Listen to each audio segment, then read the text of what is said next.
Most of you know my story about the house we had, fought the bank's foreclosure. You guys destroyed the market. You gave money to people that shouldn't have gotten loans. You knew this. You did it anyways. You knew that they were not be able to make their payments, causing a crash in the housing industry.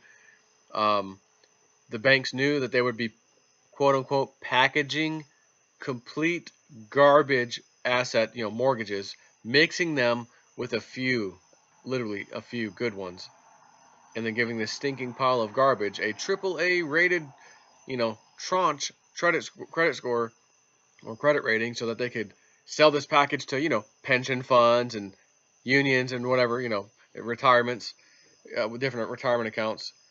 And of course, they failed miserably. People lost a ton of money. So you know how I feel about the banks, and you know how I don't regret even 1 second of not paying that mortgage for 5 years, fighting the bank the whole time, and then the bank telling me, we don't want to go and have you depose a couple of our guys. We're willing to settle with you out of court, and we'll go ahead and drop the whole lawsuit and all that. But you're going to have to let us foreclose, but we'll pay you, and we will never come after you for deficiency. Oh, okay. Took the deal with a smile on my face. You want to know why? TheHill.com. Department of Justice releases emails of RBS bankers joking about crashing the housing market before 2008. Oh, interesting. Employees of the Royal Bank of Scotland, or RBS, joked about crippling the U.S. housing market before the 2008 financial crisis, according to transcripts released by the DOJ last week. According to these transcripts, senior staff described loans they were trading as a total that loans they were trading, they described these as total effing garbage, end quote.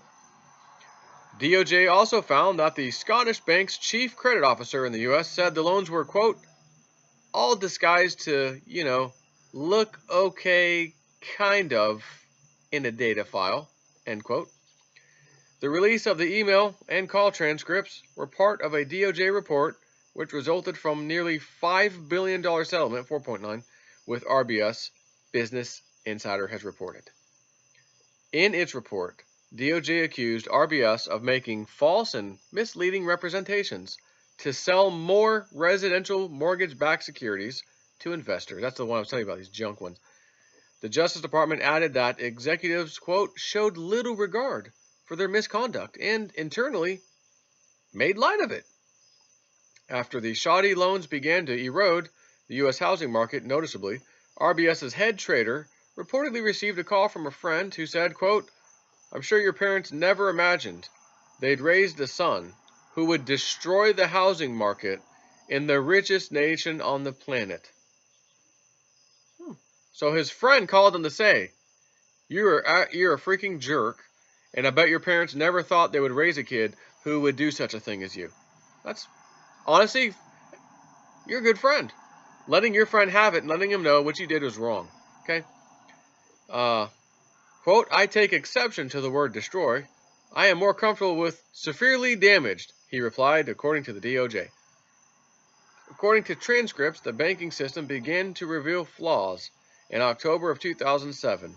The chief credit officer wrote to coworkers that loans were being pushed by every possible style of scumbag. That was a quote. Saying it was like quasi-organized crime.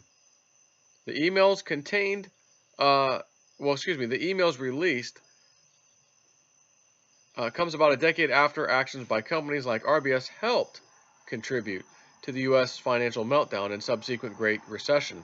Upon reaching a little pittance, $4.9 billion, settlement with the DOJ back in May, RBS Chief Executive Ross McEwen said the settlement was a milestone that would help, quote, the government sell a cleaner bank, The Guardian has reported.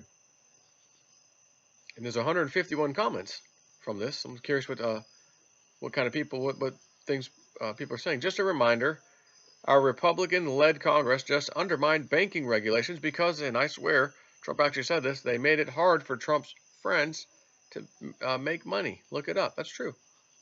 The housing collapse happened under the watchful eye of a Demo-rat, this guy says, Congress, even after President Bush asked them to do something. So, him hitting back at this guy. That's what deregulations of banks looks for you, or does for you. Destroying lives is another punchline to these people. Yeah. So it's true. Joe, but what you did was wrong. Are you sure what I did was wrong? I'm pretty sure I didn't cause the housing prices to go down. I'm pretty sure I didn't cause my own house price to go down and be stuck in there for God knows how long and never be able to leave unless I take a beating and then have to come to the closing table with cash to get out of my own house.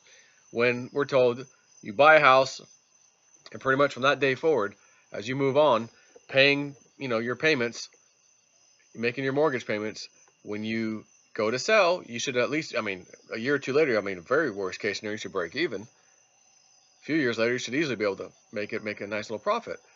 But in this case, no, we're stuck in this house, can't get out of this house because we're way upside down. And I was not one of those people who got, mortgaged it to the hilt, equity lines, and this and that, huge amounts, like maxing it out. No, I did take a very, very small equity line of credit to finish paying off my wife's minivan at the time.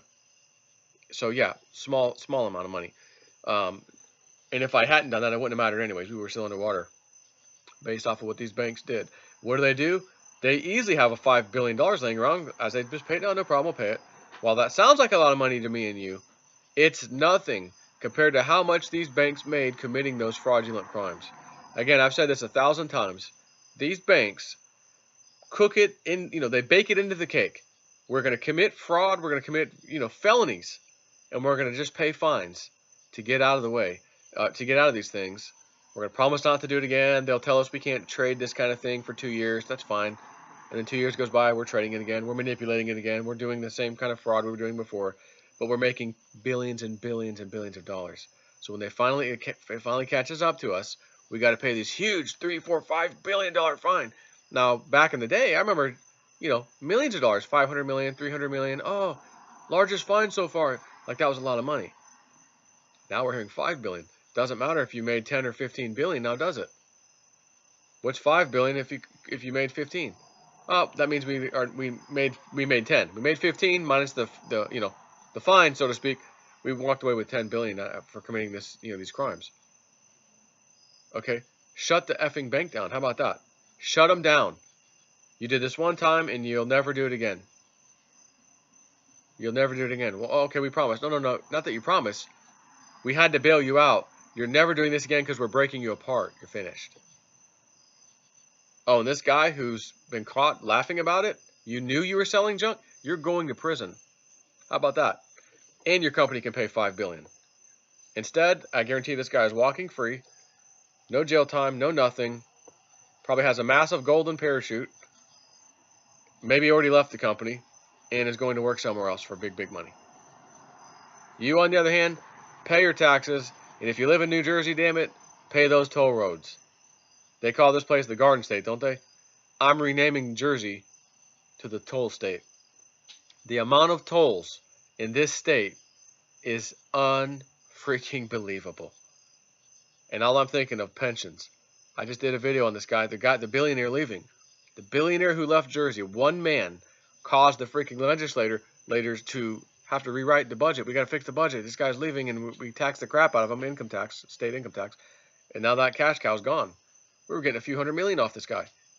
We got to fix the budget now. One human being leaves your state, and you got to do. I did a video on this. I was absolutely mind blown.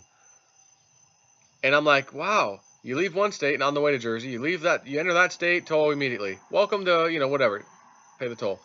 Oh, got out of that one. Next state. Hey, welcome to this state. Pay the damn toll. Okay. Getting to Jersey. Now, I don't think I had to pay a toll immediately upon entering Jersey, if I recall. But as I started trekking through Jersey, toll. What the? All those pensions, the budget, the income tax. I'm like, the police officers here, in a few years, they're making $100,000 a year. Police officer, $100K a year, lifetime, like medical and stuff. And